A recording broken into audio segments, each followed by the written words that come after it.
everybody, don't take this for granted. This is also to benefit. I'm going to make a combination between the story of my mom and I. I'm originally from Honduras, from the main capital, Tegucigalpa. I was raised there until I was 7 years old. Prior to that, my mother, her life has been very tough since she was born. At the age of 8 years old, her mother passed away, my grandmother. And her father, my grandfather, he pretty much sold her to a family of professors. And she was pretty much lost and heartbroken, because as a young girl, she had to be alone without a father and without a mother. And in her life, like she relates to me, she had to give herself education. She had to self-maintain herself, And she worked for this couple for maybe until like 15, 16 years old, until she actually bought herself out. Years later, when she turned 18, she had me, and it was really difficult for her and my father to establish a family. So we actually lived in a mountain, covered with pretty much just wood. Okay. And she couldn't sustain us. Well, sustain me. She couldn't maintain me. So what she did is that she made the decision like every immigrant makes. Let's go to the USA. I'm going to find a better life here. So she left me in the charge of my father at 2 years old. Since then, I share this with some sisters. Love your mother. There's nothing in the world to have a person next to you who will always console you as your mother.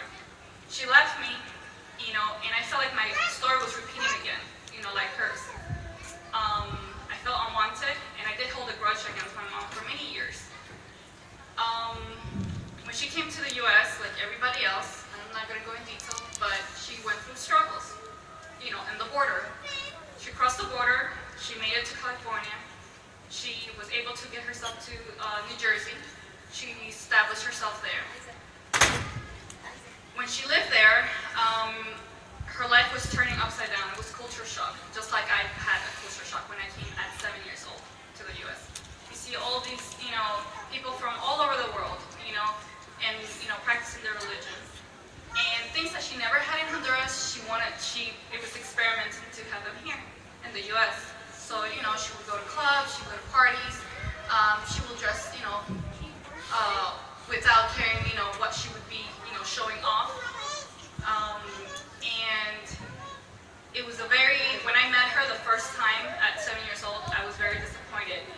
I felt like, for me she was an embarrassment, to the point that I wouldn't even share the same plate with my mom. That's how bad it was. I was raised Catholic by my grandmother and my aunt. I lived with my cousins. My life was very humble. We made trips to the rivers. I was raised in a Catholic church.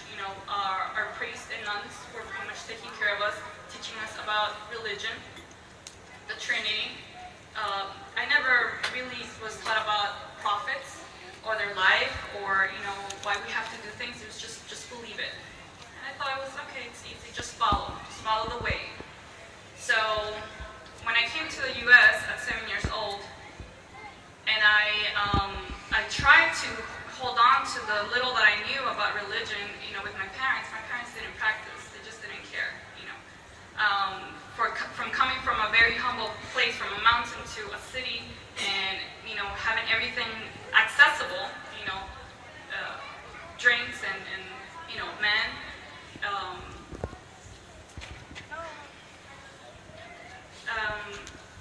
Witnessing things as a young child really impacts your life. And I thought, what is this world? Why am I here? What's the point of me being born if I'm going to be going through this? What's the point of this life? So then I forgot about religion for a moment. When I was in high school, I became like a punk rocker. For me, my identity was, listening to heavy metal, identify with the message. It was even though it was Shaitan advising me, do this, flirt with suicide, go out, drink, it's okay, just live your life. No one cares. No one cares about you. was doing things to displease my parents, alhamdulillah, my father has an army background. Alhamdulillah, he did keep me in check. He would tell me, you can do whatever you want as long as you don't, get high or, bring a boyfriend. That is one thing he did not want me to do. So my father is very, mashallah, like in your face. So he'll make a point. Like he's like, I don't care if I have to go to prison. I don't care if I have to die. If it's the last thing I do, I just want to make sure that you don't give yourself, right? So after high school, I went to Montclair State University, the same university that my husband attended. And there I was majoring in anthropology. And I was not thinking about religion. I was just taking 2 classes, cultural anthropology and general humanities. General humanities was pretty much learning about beautiful literature, And cultural anthropology was teaching the aspects of the background of a culture, the history. So in a very, very small paragraph, like this much, they very quickly just said Islam is the last. It's the religion that Muhammad started, and he was the general of this nation. That's all. And then when I read from a non-Muslim textbook, the chapter of Yusuf, that is the surah that introduced me to Islam. That is the only thing I knew about Islam, Surah to Yusuf. And I read it in English. And for me, that story really hit me because it contemplated me, it consoled me. It took me out of my depression in a second. And I thought, I need to know where this came from because I'm to the pit of a point of suicide. I'm to the pit that I don't know myself. So when I look into it and they have the footnotes, this is from the Quran, I look into the Quran, and I'm like, what is the Quran? Then I look, okay, this is from Islam. Okay, so I try to put, 2 and 2 together. I'm like, okay. And then one winter, it was, I was in my apartment, I was in my room, and I was just Googling, how can I become Muslim? I want to learn how to become Muslim. So then I contacted a brother from the MSA, but he was not replying yet. When I found out how to take the Shahada, I took the Shahada by myself. I learned how to become Muslim by myself. I didn't have any Muslims around me. I was so ignorant that I thought only Afghani people were Muslims. I thought like Arabs were not, I thought they were Christian or Jews or whatever. I thought that only Afghani, because that's what I saw in the media, like the Afghani boys, like reciting the Quran, the way they, rock themselves back and forth. So I thought that was the image I was given. And when I was reading, the Shahada, I was saying, I identify myself like that. I want to fit that description of a Muslim, someone who submits to God alone, with no partner, And at one point, I didn't want to go back to Christianity, but I said, you know what, Christianity was so simple, I could practice it, that's fine. It was so simple, but yet I couldn't stay. It was really hard for me to practice. I couldn't continue going to mass and lying to myself. So then I took the Shahada later on with the brother. He asked me, this was all MSA, like AOL. He was saying, okay, you say this and you're a Muslim. And I said, okay, I said this, I believe this. He's like, okay, now you have to learn how to pray. So I'm like Googling everywhere, how can I pray? And I started learning how to pray on my own. Then he invited me, he said, come to the MSA, there's gonna be, an event, it's good for you to know the Muslims. And for the first time, I met the Muslims. And I go in, and alhamdulillah, the sisters that I met, and the brothers that I met, alhamdulillah, they were in their deen.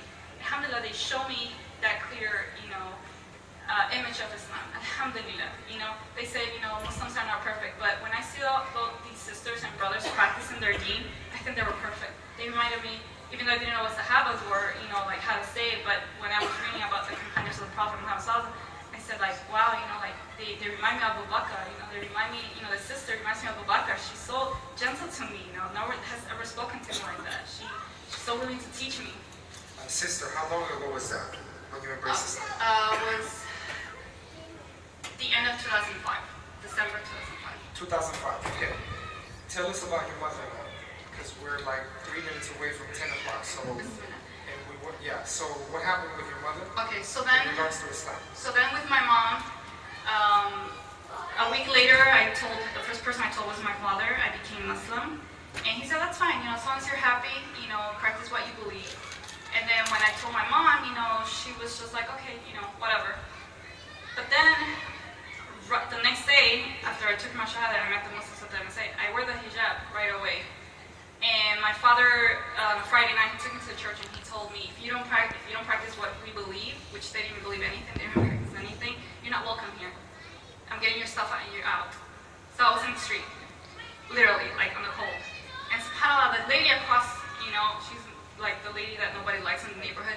She's the one who Allah put her in my path to have me over. And I stayed with her for about a month. Then later on, I moved on with a couple of friends who were, practicing Christianity and, would pray between their saints and everything, because I had no other place to pray. And some Muslims was telling me, what are you doing? You have to get out of there. Well, no one's taking me in. The Muslims are not taking me in. What do you want me to do? So, would pray. So then, my mom, subhanAllah, there was a time that when I came back, when she asked me to come back and live with them, she became overwhelmed for how was I practicing, and she actually threw the Quran right in the garbage. She wouldn't want me to pick it up. And I told her, why are you doing this? It's not harming you, it's not doing anything. So she said, this is all from Satan. I don't believe in this. And I said, this is very beloved to me. This has changed me and it will change you. So then later on, alhamdulillah, I met my husband, and for some reason, we had said, okay, we're going to get married in a year. Then it was 6 months, then it was 2 months, because things were really getting heated up at home. So alhamdulillah, we got married. And then throughout these 10 years, we were on and off, in good terms, bad terms, because still they were trying to see if I was really serious, if this was a phase or not. Well, she's married now she has a kid, so it's gotta be really serious. And alhamdulillah, just last year, she accepted Islam. She said, I had a dream and I couldn't take it. I could not disregard this and I couldn't put it on the side. I had enough of this dunya. I want to accept Islam. Alhamdulillah, she took shahada last year. What was her dream, sister? She had a dream where she was in a white room, and she says that there was 2 men in her room. And one was speaking to her in Arabic, but she couldn't understand. They were just speaking Arabic, and she was just nodding like, yes, And she says that the room became constrained, kind of like pressuring her, like, you gotta do this, you gotta take this. So all of a sudden she just realized that, from everything that I've explained to her about Islam, she kind of said, this is a religion that my daughter is telling me about, so I'm going to embrace it. She woke up, the minute she woke up, she was just looking for any sister so she can take her shahada. Wow. Last time whenever we had the open house here in Irving,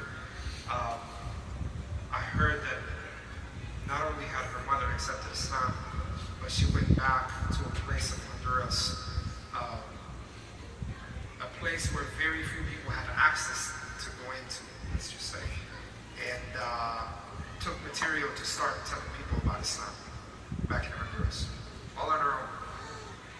This is like, I don't know what's equivalent here. What's the place equivalent? Yeah, I'll tell you, Houston, it would be Fifth Ward or something. Huh? Pleasant Grove. Okay, awesome. It was a rough area.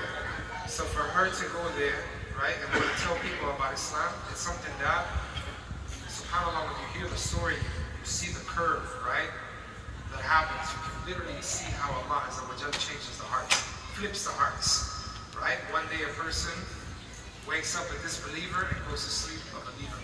And not only that, goes on this search to want to be able to educate people based on what they don't know. So alhamdulillah, last time we were here, the sister was mentioning that she needed material. It's the common theme, right? You go back, you may not have too much information.